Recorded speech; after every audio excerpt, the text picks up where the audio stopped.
Hello ನಮಸ್ಕಾರ. ಮತ್ತೊಂದು ಹೊಸ ಸಂಚಿಕೆಗೆ ನಿಮಗೆ ಪ್ರೀತಿಯ ಸ್ವಾಗತ. ಈ ಪಾಡ್ಕಾಸ್ಟ್ನ ಪ್ರಾಯೋಜಕರು ರೇನ್ಬೋ ಹಾಸ್ಪಿಟಲ್ಸ್. IVF ಕೃತಕ ಗರ್ಭಧಾರಣೆ ಎಷ್ಟೊಂದು ಜನ ತಾಯಂದ್ರಿಗೆ ಅಥವಾ ದಂಪತಿಗಳಿಗೆ ಇದು ಒಂದು ರೇ ಆಫ್ ಹೋಪ್, ಒಂದು ಹೊಸ ಆಶಾಕಿರಣ.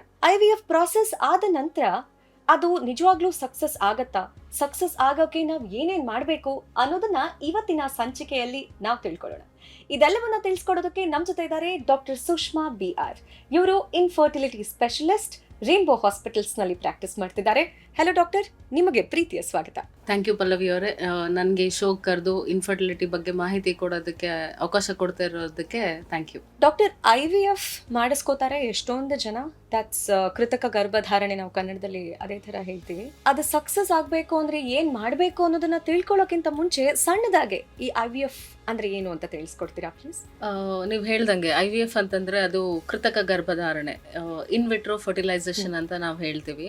ಕೃತಕ ಗರ್ಭಧಾರಣೆ ಅಂತಂದ್ರೆ ನಮ್ಮ ಬಾಡಿಯಲ್ಲಿ ಆಲ್ರೆಡಿ ಆಗ್ತಾ ಇರೋ ಪ್ರಾಸೆಸ್ಸನ್ನು ನಾವು ಮಿಮಿಕ್ ಮಾಡಿಬಿಟ್ಟು ಹೊರಗಡೆ ಲ್ಯಾಬಲ್ಲಿ ಮಾಡ್ತೀವಿ. ಅದನ್ನು IVF ಅಂತ ಹೇಳ್ತೀವಿ. ಈಗ ಬಾಡಿಯಲ್ಲಿ ನ್ಯಾಚುರಲ್ ಆಗಿ ಪ್ರೆಗ್ನೆನ್ಸಿ ಆಗೋದಕ್ಕೆ ಏನೇನು ಪ್ರಾಸೆಸ್ ನಡೀತಾ ಇರುತ್ತೆ, ಅದು ಪಾರ್ಟ್ ಆಫ್ ಇಟ್ಟನ್ನು ನಾವು ಲ್ಯಾಬಲ್ಲಿ ಮಾಡ್ತೀವಿ. ಈಗ ಒಂದು ಎಗ್ಗನ್ನು ತಗೊಂಡು ವೀರ್ಯಾಣುನ ಮಿಕ್ಸ್ ಮಾಡಿ ಭ್ರೂಣ ಮಾಡ್ತೀವಿ. ಭ್ರೂಣ ಮಾಡಿಬಿಟ್ಟು ಅದನ್ನು ವಾಪಸ್ ನಾವು ಗರ್ಭಚೀಲದಲ್ಲಿ ಹಾಕ್ತೀವಿ. ಸೊ ಈ ಪ್ರಾಸೆಸ್ಸನ್ನು IVF ಅಂತ ಹೇಳ್ತೀವಿ. ಇದು ಆಲ್ರೆಡಿ ನ್ಯಾಚುರಲ್ ಆಗಿ ಬಾಡಿಯಲ್ಲಿ ನಡೀತಾ ಇರುತ್ತೆ, ಅದನ್ನು ನಾವು ಲ್ಯಾಬಲ್ಲಿ ಮಿಮಿಕ್ ಮಾಡಿಬಿಟ್ಟು ಟ್ರಾನ್ಸ್ಫರ್ ಮಾಡ್ತೀವಿ. So that is what IVF is all about. ಮತ್ತೆ IVF ಸಕ್ಸಸ್ ಅಂದ್ರೆ ಏನು ಡಾಕ್ಟರ್? IVF ಸಕ್ಸಸ್ ಸಿಂಪಲ್ ಆಗಿ ಹೇಳಬೇಕು ಅಂತಂದರೆ ಟೇಕಿಂಗ್ ಬ್ಯಾಕ್ ಹೋಮ್ ಲೈವ್ ಬರ್ತ್, ಅಂದರೆ ಒಂದು ಮಗುನ ನಾರ್ಮಲ್ ಆಗಿ ಡೆಲಿವರಿ ಆದಮೇಲೆ ಆ ಮಗುನ ಮನೆಗೆ ಕರ್ಕೊಂಡು ಹೋಗೋದೇ ಇಸ್ IVF ಸಕ್ಸಸ್. ಸೊ ಅದರಲ್ಲಿ ಪ್ರೋಸೆಸ್ ಅಂತ ಇರುತ್ತೆ. ಅಂದರೆ ಆ 9 months ಜರ್ನಿ ಆಗಲಿ, ಮತ್ತು ನಾವು IVF ಮಾಡ್ತಿರ್ಬೇಕಾಗ ಆಗೋ ಪ್ರಾಸೆಸ್ ಆಗಲಿ, ಸ್ಟೆಪ್ ಬೈ ಸ್ಟೆಪ್ ಇರುತ್ತೆ.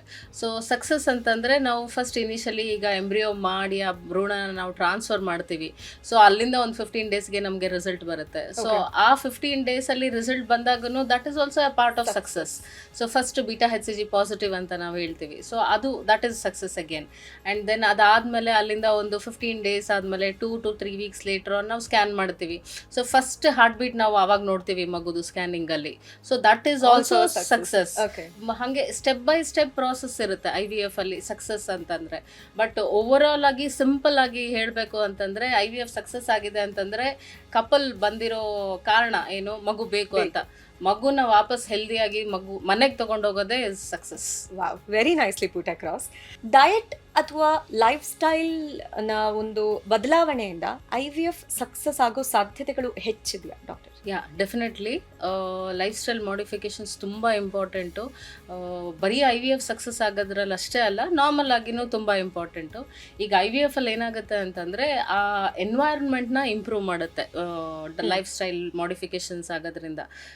ಈಗ ಸಪೋಸ್ ನಾವು ಯಾವುದೋ ಒಂದು ಬೀಜನ ನಾವು ಬಿತ್ತಿಸ್ತಾ ಇರ್ಬೇಕಾದ್ರೆ ಆಗಲಿ, ನಾವು ಹೆಂಗೆ ನೆಲ ನೀರು ಅದನ್ನೆಲ್ಲ ನಾವು ಹೆಂಗೆ ಸರಿ ಮಾಡ್ತೀವಿ, ಹಾಗೆ ಅಲ್ಲಿ ಎನ್ವೈರ್ಮೆಂಟ್ ಆಲ್ಸೋ ಪ್ಲೇಸ್ ತುಂಬ ಇಂಪಾರ್ಟೆಂಟ್ ರೋಲ್.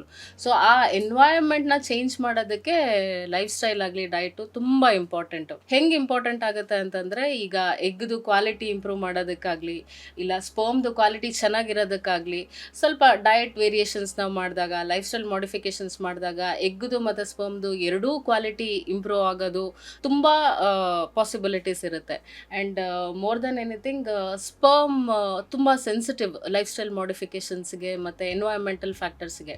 ಹೆಂಗೆ ಅಂದರೆ, ಈಗ suppose men is smoking, alcohol ಏನೋ ತೊಗೊತಾ ಇದ್ದಾರೆ, ಸೊ ಅದು ತುಂಬ ಇಂಪ್ಯಾಕ್ಟ್ ಆಗುತ್ತೆ.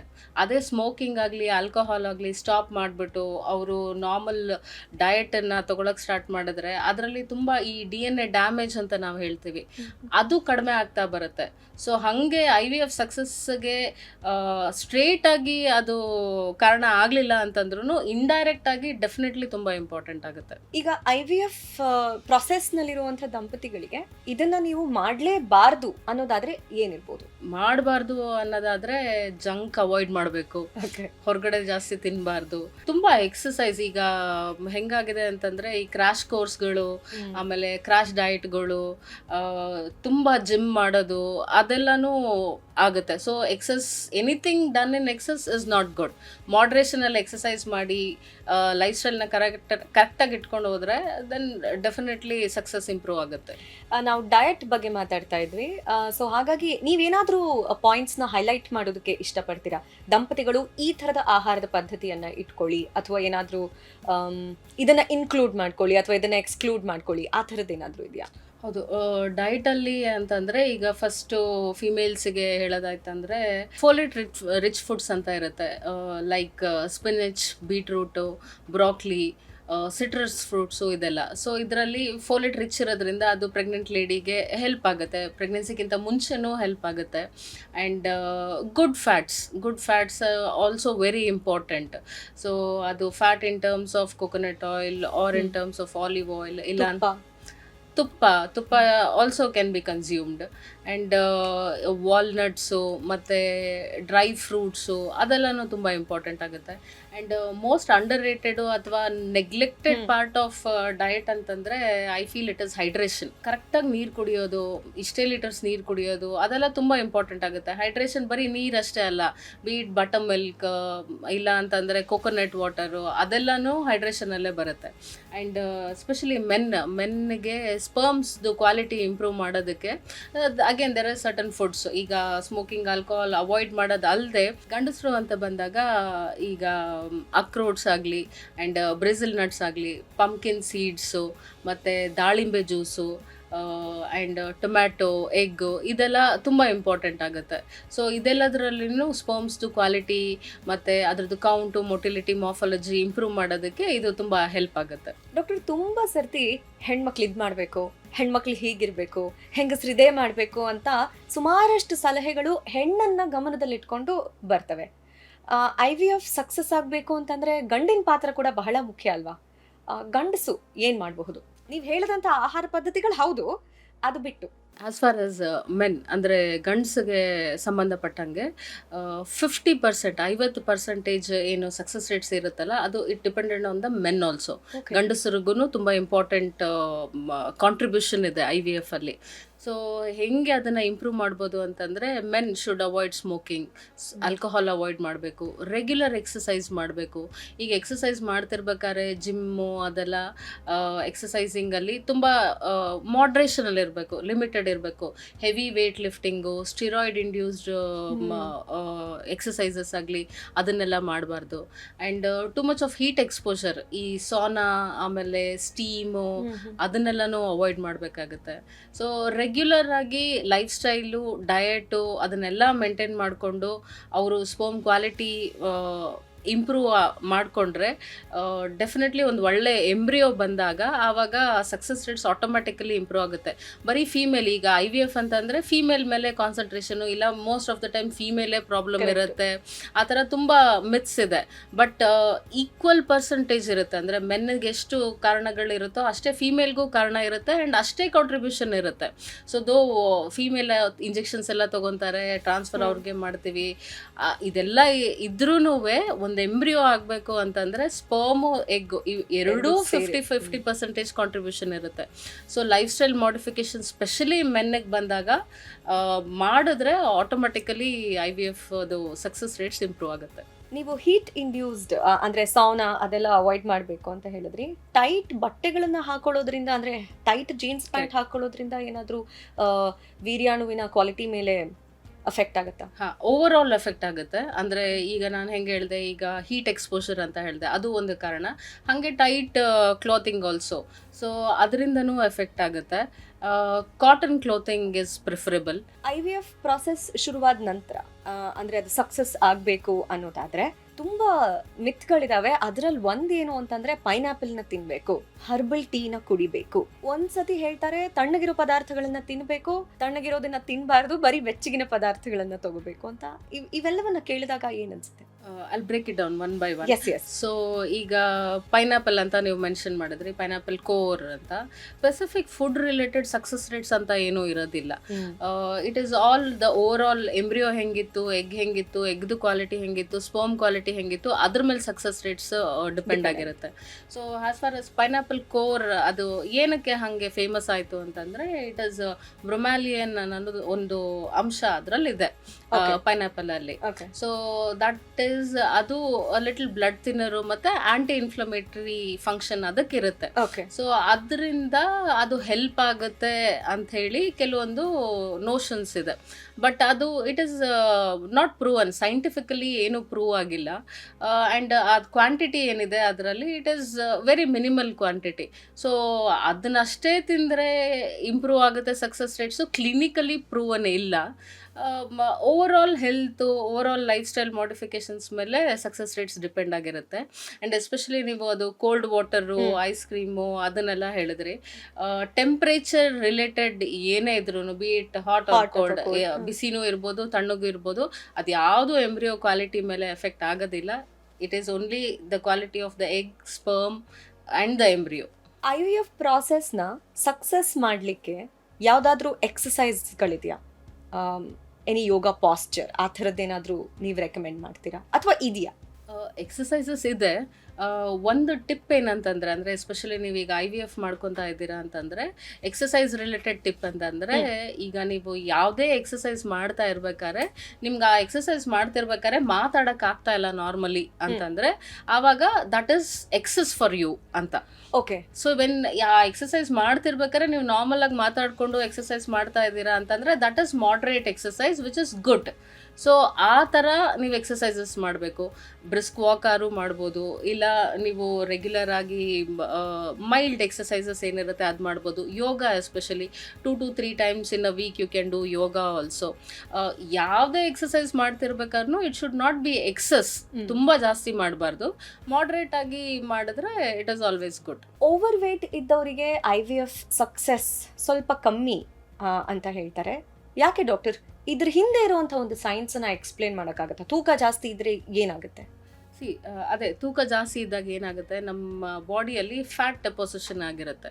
ಸೊ ಈ ಫ್ಯಾಟ್ ಏನು ಮಾಡುತ್ತೆ, ಒಂದು ಏನಂತಂದರೆ ಎಕ್ಸಸ್ ಆಫ್ ಈಸ್ಟ್ರೋಜನ್ ರಿಲೀಸ್ ಮಾಡುತ್ತೆ. Oestrogen is one hormone which is there in the female body. So ಆ ಈಸ್ಟ್ರೋಜನ್ ಎಕ್ಸಸ್ಸನ್ನು ರಿಲೀಸ್ ಮಾಡೋದ್ರಿಂದ ಅದು ಹಾರ್ಮೋನಲ್ ಇಂಬ್ಯಾಲೆನ್ಸಸ್ ಕಾಸ್ ಮಾಡುತ್ತೆ. ಅದರಿಂದ ನಮ್ಗೆ ಇಂಡೈರೆಕ್ಟಾಗಿ ಎಗ್ ಕ್ವಾಲಿಟಿ ಮೇಲೆ ಎಫೆಕ್ಟ್ ಆಗಿಬಿಟ್ಟು ನಮಗೆ ಪ್ರೆಗ್ನೆನ್ಸಿ ಆಗಲಿ IVF ಔಟ್ಕಮ್ ಆಗಲಿ ಎರಡೂ ವೇರಿ ಆಗುತ್ತೆ. ಓಕೆ. ಸೊ ಈ ಫ್ಯಾಟ್ ಅದಲ್ಲದೆ ಏನು ಮಾಡುತ್ತೆ ಅಂತಂದರೆ, ಇಟ್ ಕಾಸಸ್ ಇನ್ಫ್ಲಮೇಟರಿ ರಿಯಾಕ್ಷನ್ಸು ಅದೆಲ್ಲ ಜಾಸ್ತಿ ಆಗುತ್ತೆ ಸೊ ಫ್ಯಾಟ್ ಜಾಸ್ತಿ ಇದ್ದಾಗ.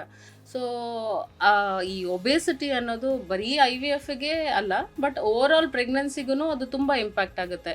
ಈಗ ಒಬೇಸ್ ಇರುವಂಥ ಲೇಡಿ ಒಂದು 5% ವೆಯ್ಟ್ ಲಾಸ್ ಮಾಡಿದ್ರು ಅಂತಂದರೆ ಅದು ಎಗ್ ಕ್ವಾಲಿಟಿ ಮೇಲೆ ತುಂಬ ಹೆಲ್ಪ್ ಆಗುತ್ತೆ. Similar applies to men also. So obesity also ಈ ಸ್ಪರ್ಮ್ದು ಬಿರಿಯಾಣದು ಕ್ವಾಲಿಟಿ ಮೇಲೆ ಅದು ಒಬೇಸಿಟಿ ಅಲ್ಲೂ ಮ್ಯಾಟರ್ ಆಗುತ್ತೆ. So weight loss, ideal weight, ideal lifestyle ತುಂಬ ಇಂಪಾರ್ಟೆಂಟ್ ಆಗುತ್ತೆ. ಓಕೆ. ನೀವು ತುಂಬ ಜನ ದಂಪತಿಗಳನ್ನ ಕನ್ಸಲ್ಟ್ ಮಾಡಿರ್ತೀರಿ, ಇದು ಮಾಡಿ ಇದು ಮಾಡಬೇಡಿ ಅಂತ ಹೇಳ್ತಿರ್ತೀರಿ. ಎಲ್ಲರೂ ಕೇಳುವಂಥ ಒಂದು ಕಾಮನ್ ಕ್ವೆಶ್ಚನ್ ಏನು? ಕಾಮನ್ ಕ್ವೆಶ್ಚನ್ ಈಗ ಕಪಲ್ಸ್ ಬಂದಾಗ ಕೇಳೋ ಕಾಮನ್ ಕ್ವೆಶ್ಚನ್ ಅಂತಂದರೆ, ಒಂದೇ ಸೈಕಲಲ್ಲಿ ಪ್ರೆಗ್ನೆನ್ಸಿ ಆಗುತ್ತಾ ಅನ್ನೋದೊಂದು ಕ್ವೆಶ್ಚನ್ ಇದೆ. Success rate, IVF success rate ಅದು ಡಿಪೆಂಡ್ ಆಗುತ್ತೆ ನಿಮ್ಮ ಏಜ್ ಮೇಲೆ, ನಾವು ಯಾಕೆ ಮಾಡ್ತಿದ್ದೀವಿ ಅನ್ನೋದ್ರ ಮೇಲೆ, ಎಗ್ ಕ್ವಾಲಿಟಿ ಮೇಲೆ, ಸ್ಪರ್ಮ್ ಕ್ವಾಲಿಟಿ ಮೇಲೆ, ಆ್ಯಂಡ್ ಯೂಟ್ರಸ್ ಹೇಗಿದೆ ಅದ್ರ ಮೇಲೆ, ಇದೆಲ್ಲದ್ರ ಮೇಲೂ ಸಕ್ಸಸ್ ರೇಟ್ಸ್ ಡಿಪೆಂಡ್ ಆಗಿರುತ್ತೆ. ಸೊ ಇಂಡಿವಿಜುವಲೈಸ್ಡ್ ಅಂದರೆ, ಈಗ ಇಬ್ಬರು ಪೇಷಂಟ್ಸ್ ಇದ್ದಾರೆ ಅಂತಂದರೆ, ಒಬ್ರದ್ದು ಏಜ್ ಲೆಸ್ ದೆನ್ 30 ಇದೆ, ಒಬ್ರದ್ದು ಏಜ್ ಮೋರ್ ದೆನ್ 35 ಇದೆ ಅಂತಂದರೆ, ನಾವು ಅವ್ರಿಬ್ಬರದು IVF ಸೈಕಲನ್ನು ಕಂಪೇರ್ ಮಾಡೋಕ್ಕಾಗಲ್ಲ.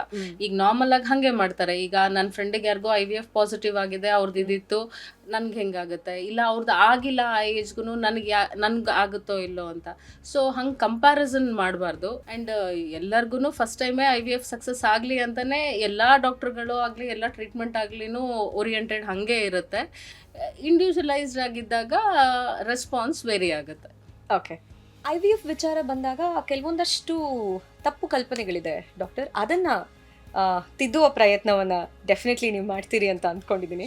ಒಂದು, IVF ಅಂದರೆ ಟ್ವಿನ್ಸ್ ಆಗೇ ಆಗುತ್ತೆ ಅಥವಾ ಟ್ವಿನ್ಸ್ಗಿಂತ ಜಾಸ್ತಿ, ಇಬ್ಬರು ಮಕ್ಕಳಿಗಿಂತ ಹೆಚ್ಚು ಮಕ್ಕಳನ್ನ ಪಡೆಯುವಂಥ ಸಾಧ್ಯತೆಗಳು ಇದ್ದೇ ಇದೆ? ಇಲ್ಲ, ಇಟ್ ಈಸ್ ಅ ಮಿತ್. ನೀವು ಹೇಳ್ದಂಗೆ ಈಗ ಹೆಂಗಾಗಿದೆ ಅಂತಂದರೆ, ಮೋಸ್ಟ್ ಆಫ್ ದ ಕ್ಲಿನಿಕ್ಸ್ ಆಗಲಿ, most of the IVF treatment ಆಗಲಿ, single embryo transfer, single pregnancy ಅದೇ ಏಮ್ ಇರುತ್ತೆ. ಓಕೆ. ಆ್ಯಂಡ್ ಸೈನ್ಸ್ ಮತ್ತು ಈ IVF ಎಷ್ಟು ಅಡ್ವಾನ್ಸ್ ಆಗಿಬಿಟ್ಟಿದೆ ಅಂತಂದರೆ, ನಾವು ಟೆಸ್ಟಿಂಗ್ ಮಾಡ್ತೀವಿ ಎಂಬ್ರಿಯೋಸ್ನ. ಟೆಸ್ಟಿಂಗ್ ಮಾಡಿಬಿಟ್ಟು ಅದು ಮೆಡಿಕಲಿ ಫಿಟ್ ಇದೆ ಟ್ರಾನ್ಸ್ಫರ್ ಮಾಡೋದಕ್ಕೆ, ಒಂದು ಮಗು ಆಗೋದಕ್ಕೆ ಅಂತ ಹಾಗೆ ನಮಗೆ ಗೊತ್ತಾದ್ಮೇಲೆ ನಾವು ಸಿಂಗಲ್ ಎಂಬ್ರಿಯೋ ಟ್ರಾನ್ಸ್ಫರೇ ಮಾಡ್ತೀವಿ. ಓಕೆ. ಸೊ ಮೊದಲು ಹೆಂಗಿರ್ತಿತ್ತು ಅಂತಂದರೆ 2, 3 ಹಾಗೆ ಎಂಬ್ರಿಯೋ ಟ್ರಾನ್ಸ್ಫರ್ಗಳಾಗ್ತಿತ್ತು. ಅದಕ್ಕೆ ಅದು ಟ್ವಿನ್ಸ್ ರೇಟ್ಸ್ ಜಾಸ್ತಿ ಇರ್ತಿತ್ತು. ಬಟ್ ಈಗ ಸೈನ್ಸ್ ಹಸ್ ಅಡ್ವಾನ್ಸ್ಡ್. ಸೊ ಹಾಗೆ ನಾವು ಸಿಂಗಲ್ ಎಂಬ್ರಿಯೋ ಟ್ರಾನ್ಸ್ಫರ್ನೇ ಪ್ರಿಫರ್ ಮಾಡ್ತೀವಿ ಆ್ಯಂಡ್ ಸಿಂಗಲ್ ಬೇಬೀಸೇ ಆಗುತ್ತೆ. IVF ಇಂದ ಪಡ್ಕೊಂಡಿರುವಂಥ ಮಕ್ಕಳು ಅನ್ಹೆಲ್ದಿ ಅಥವಾ ವೀಕ್ ಆಗಿರ್ತಾರಂತೆ, ಹೌದಾ? ಇಲ್ಲ, ಹಂಗೇನಿರೋದಿಲ್ಲ. Any delivery process for that matter. ಈಗ ನಾರ್ಮಲ್ ಆಗಿ ಹೆಂಗೆ ಪ್ರೆಗ್ನೆನ್ಸಿ ಆಗುತ್ತೆ ಹಾಗೆ IVF ಅಲ್ಲಿನೂ ಪ್ರೆಗ್ನೆನ್ಸಿ ಆಗುತ್ತೆ. ಇನ್ಫ್ಯಾಕ್ಟ್ ನಾವು IVF ಅಲ್ಲಿ ತುಂಬ ಇನ್ನೂ ಜಾಸ್ತಿ ಸ್ಕ್ಯಾನ್ಸ್ ಆಗಲಿ, ಪ್ರೆಗ್ನೆನ್ಸಿ ರಿಲೇಟೆಡ್ ಟೆಸ್ಟಿಂಗ್ಗಳಾಗಲಿ ಅದನ್ನೆಲ್ಲ ಮಾಡ್ತಾನೆ ಇರ್ತೀವಿ. ಸೊ ಹಂಗೆ ಕಂಪೇರ್ ಮಾಡಿದ್ರೆ babies R absolutely healthy. IVF ಮಾಡಿರೋದ್ರಿಂದ ಬೇಬಿ ಅನ್ಹೆಲ್ದಿ ಆಯಿತು, it is not like that. Probably ಆ ಮದರ್ ಏಜ್ ಏನಾದ್ರು ಜಾಸ್ತಿ ಇದ್ದು ಅದರ್ ರಿಲೇಟೆಡ್ ಏನಾದ್ರು ಕಾಂಪ್ಲಿಕೇಶನ್ಸ್ ಇದ್ದರೆ ಮಾತ್ರ ಆ ಥರ ಆಗುತ್ತೆ. ಆ್ಯಂಡ್ ಈವನ್ ದಟ್ ಇಸ್ ಟೆಸ್ಟಬಲ್ ಈಗ. ಓಕೆ. ಓಕೆ. IVF ಮಾಡಿಸ್ಕೊಳ್ಳೋಕೆ ಮುಂಚೆ ಬಾಡಿ ಫುಲ್ ಕ್ಲೆನ್ಸ್ ಆಗಿರಬೇಕು. ಸೊ ಹಾಗಾಗಿ ಆರ್ಗ್ಯಾನಿಕ್ ಫುಡ್ಡು, ಡಿಟಾಕ್ಸ್ ಡಯಟ್ ಅಂತೆಲ್ಲ ಮಾಡೋದು ಅವಶ್ಯಕ, ಹೌದಾ ಇಲ್ವಾ?